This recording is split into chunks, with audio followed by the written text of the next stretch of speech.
Welcome back. In this video, we'll talk about medicinal and non-medicinal ways to lower blood pressure. When reading blood pressure, the number on top is systolic, while the one on the bottom is diastolic. Systolic refers to the pressure caused when the heart is contracting, and diastolic is the pressure when the heart is relaxing. Ideally, we want the systole to be around 120. If blood pressure is elevated, we have three categories. If systole is more than 120 but less than 130, this is an elevated blood pressure, but not enough to qualify for the diagnosis of hypertension. If systole was more than 130 but less than 140, this is stage 1 hypertension. And if it's more than 140, this is stage 2 hypertension. Certain scenarios and stressors cause significant stress on the body and increases blood pressure dramatically.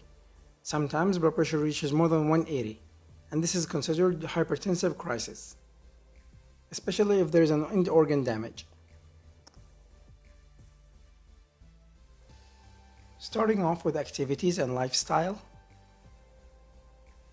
Regular exercise has been proven to lower blood pressure by at least 4%. The best exercise for this purpose is walking or jogging for 40 minutes, at least 4 times or 3 times a week. If 40 minutes at one time is too challenging, then you can divide it into 15-minute segments throughout the day. Alternatives to jogging are playing sports and riding the bike. Next, we have weight loss, which again has been proven to lower blood pressure by at least 3%. Ideally, you need the BMI to be around 25. Cutting off sodium and sodium-rich products is still controversial, as some studies favor this and others mention that there are no benefits of cutting off sodium. Fatty food, on the other hand, is something that you should consume as little as possible.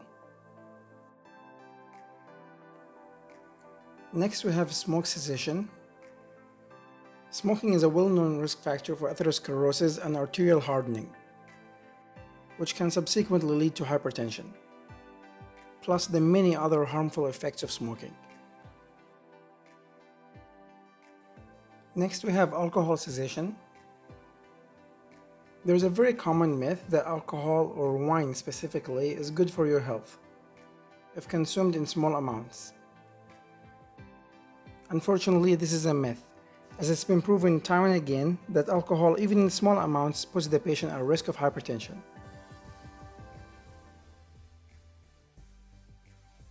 Stress management is again controversial, as some studies favor it while others mention that it has no benefits relating to long-term hypertension.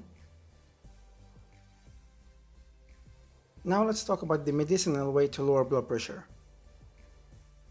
Keep in mind that you should not take these medications unless they've been prescribed to you. Starting off with the most commonly used, ACE inhibitors and angiotensin receptor blockers. Both of these classes lower the effect of angiotensin and aldosterone, thus lowering blood pressure. Then we have diuretics, which can be subclassified into thiazide diuretics, loop diuretics, and potassium-sparing diuretics. These filter out the excess water in the blood, thus lowering blood pressure. Then we have the less commonly used, calcium channel blockers and beta blockers. Alright guys, that's all I have. Thank you so much for watching, and hopefully this helps.